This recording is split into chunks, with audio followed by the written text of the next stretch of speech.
मोतिहारी।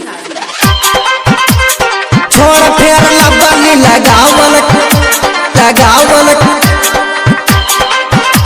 करेलान के पागल गोरी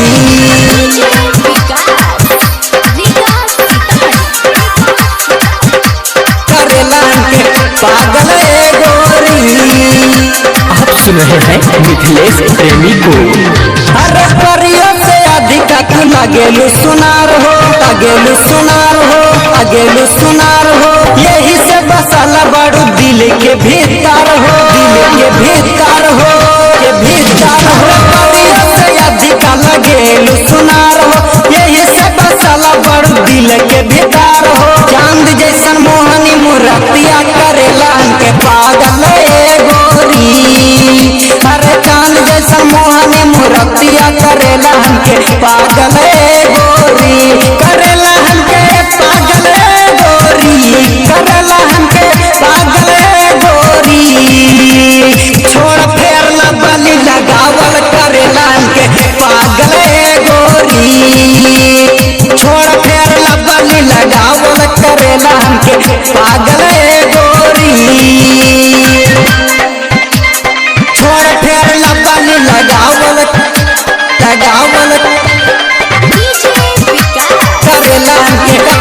करेला के पागल गोरी।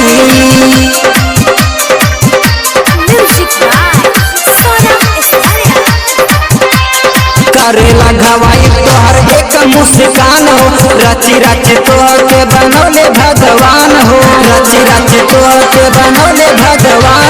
करेला घवाई तोहर एक मुस्कान हो रची रची तोहर के बनौले भगवान हो।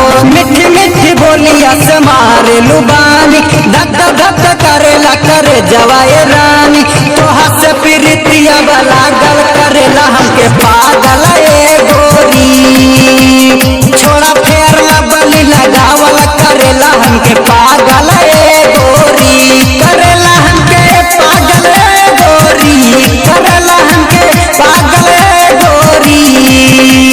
छोड़ा फेर लबली लगावल करेला हमके पागल गोरी छोड़ा फेर लबली लगावल करेला हमके पागल गोरी। छोड़ फेर लबली लगावल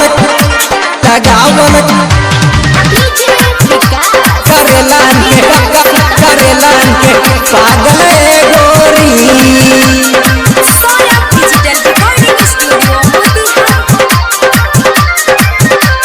निंदिया उड़ौले बाटे बिंदिया लीलार के फैशन फिरोज से करा बात प्यार के